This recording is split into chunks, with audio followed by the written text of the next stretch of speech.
Greetings fellow guitar players, my name's Jack Jennings, and in this video I'm going to be looking at pentatonic scales but with a view to playing Indian classical music. A strong argument for the reason that the pentatonic scale is such a dominant, prevalent musical force throughout the whole world is that when you look at the Overtone series, the Overtone series is the concept of having one note, and when you break it down with a sort of frequency analyzer and look at all the different frequencies that are contained within that note, you get the fifth as a strong overtone, and you also get the third, and leading on from there you get a second, and then you get something resembling a sixth as well. So these are much fainter and much higher up in the series of the harmonic series. So these are the notes which are naturally generated by any single pitch. So mathematically those different notes are there and they're measurable, but they're too faint to be heard with the human ear. So if you take those notes, the 1, 5, 3, and then a 2 and a 6, and you just put them into scale order, so 1, 2, 3, 5, 6, and then the octave again. That gives you the major pentatonic scale.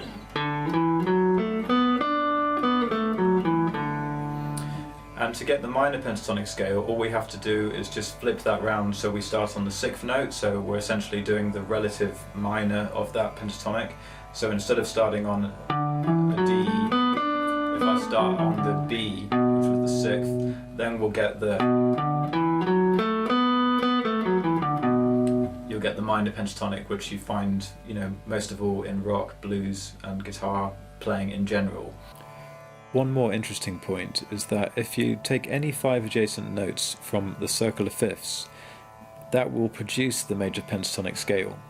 So there's an inherently strong connection between these intervals, both because of the Overtone series and the circle of fifths. So that helps to explain why the pentatonic scale just has so much gravity to it and why it sounds so complete and so strong. The arrangement of the interval structure, even if you start on different notes and you create sort of modal pentatonics where you start on different notes of the pentatonic and make different notes the root, it always just still has a lot of strength and a lot of gravity to it because it's got this relationship to the natural progression of the harmonic series.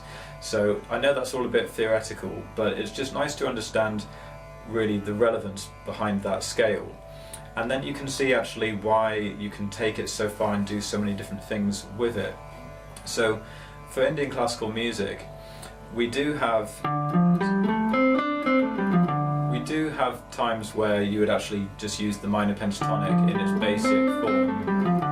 Not so often in a Raag structure, but Indian classical musicians would completely recognize that sequence of notes, and what they would often do is play things like going up those notes and then coming down, adding some more notes. So that was Raag Biplasi, which goes up the minor pentatonic, and then on the way down adds the major sixth and the natural second, also found from the major scale. So you're adding notes which would be in the major scale, or Dorian scale, you can think of it as a Dorian scale. But instead of going Dorian up and down, we go minor pentatonic up, and then Dorian on the way down. So that's an example of the minor pentatonic being heard in its plain form in the root position, at least in the ascending motion. But what often happens in Raag structures is that we take that minor pentatonic framework, but we sort of superimpose it against the root in a different way. So for example, we might take that exact pattern, but start it on the 7th degree of the scale. So if I start it on the major 7th of the D scale, so if this is D, then C sharp is the major 7, as if I was going down the major scale. So if I start my minor pentatonic from that fret 4, something interesting happens. I'll just add the root again at the top to reorientate, okay? So the sound of this, that's the ascending structure of Raag Yaman. So what we've done is we've taken that minor pentatonic, started it on the 7th degree of a D scale, and as we go up, it's given us a 7, 2, 3, sharp 4, 6, 7, and then we can add the root again, add D at the top. It's much easier to understand this when you look at the diagram. You can just simply see that there's clear notes which are only in the descending, and then the solid black notes are always played in ascending. So solid black notes you can use actually on the way up and the way down, and then the clear notes are only to be used on the way down. I'm talking in terms of intervals that are related to D all the time here. So that's the 7th of a D scale, 2nd, major 3rd, sharp 4, 6, then that major 7 again, and then the root D. So I'm picturing the C sharp minor pentatonic, but I'm hearing in relation to D, and that's what gives the mi, re, ga, ma, da, ni, sa. That's the sa gam, okay? So this is the ascent of Raag Yaman. So I hope that this is kind of making sense so far. It's quite simple to get your hand around it because it's just a minor pentatonic shape, but because we've started it on this special note of the scale, on the major 7th of the D scale, it's given us this ascending Raag structure. Now, the ni, re, ga, ma, da, ni, sa, that's what you'll know if you're familiar with Indian classical music. And then on the way down, what we're going to do for Raag Yaman is continue with that sa, the root note, so sa, ni, da, and then add pa, which is the 5th. So we're just adding these two notes. They're both on a fret 7 of the G string and fret 7 of the D. So sa, ni, da, and then there's a pa. And then we're going back to the ma, ga, re. So these are just the notes from the minor pentatonic. And then we've got sa on fret 5, so the D root note on fret 5 is there to complete the descending motion. So on the way down, that's a Lydian scale. If you guys know the Lydian scale, it's like the major scale, but with a raised 4th. So essentially we're going up with a minor pentatonic, but from C sharp, and then down a D Lydian scale. So the great thing about this is that you can still see the minor pentatonic framework in there all the time, but you're just adding these two notes. There's the other one, and then there's the root note again in the lower part of the octave.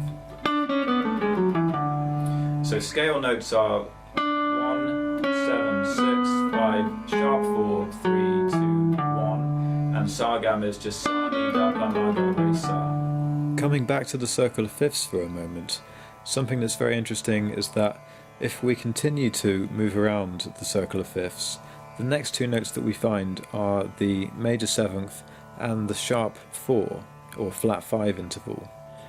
So this actually completes the Lydian scale, which is the descending motion of Raag Yaman.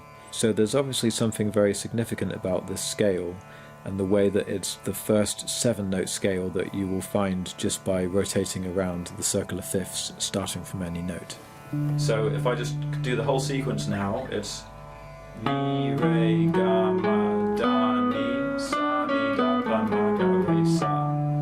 Okay, so that's the ascent and descent of Raag Yaman, but in a very comfortable, familiar minor pentatonic shape. That's just the first octave, then you could continue that shape and just slide up to do the rest of the octave. So that's continued in one of the course exercises, so we go through that and turn it into an exercise. And the great thing about this is that the whole fretboard starts to become much more available to play all of these different shapes. So if we've got the 5 pentatonic shapes, for example, that's the first position. So I'm thinking in C sharp, and there's my first position, and then I can go down and just add in the extra notes that I need to play Raag Yaman. So that's just quite a nice way to visualize. And then you can see these extra notes that you're adding on the way down. Another good thing to know is that you don't always have to add the extra notes on the way down. You can do things which are much more pentatonic sounding, like... So that time I went up and back, and then up a bit more before adding one of the notes which is in the descending. So now, because I've hit that note, then I need to descend from there. Maybe play another descending note on the way down. So you can kind of circle around these descending notes, so it's not a clear script. You don't have to play all the way down all the time. You can skip over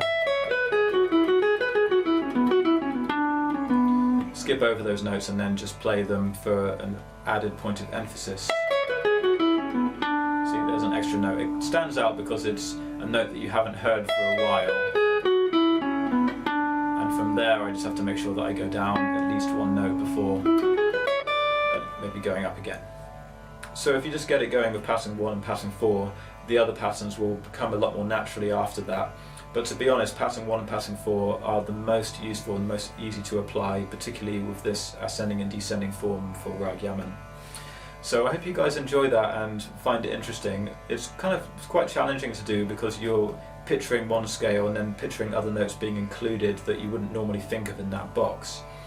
But I think that when you get used to it, you'll find it very powerful, and it's actually a way to do a lot of quick string changey things that would be very difficult to do with a single string system that we've been using in previous parts of this course.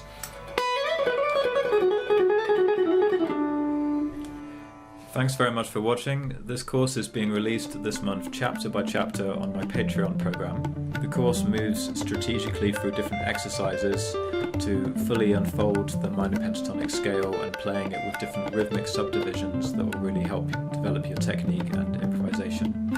And then we move on to applying its structure to raagyaman, and the exercises get you moving around the guitar neck in different ways that will really help to open up your playing and play different kinds of lines, but always working within the structure of raagyaman. So it's going to be an exciting course, and hopefully you'll come and check it out. So thanks very much for watching again, and I'll see you next time.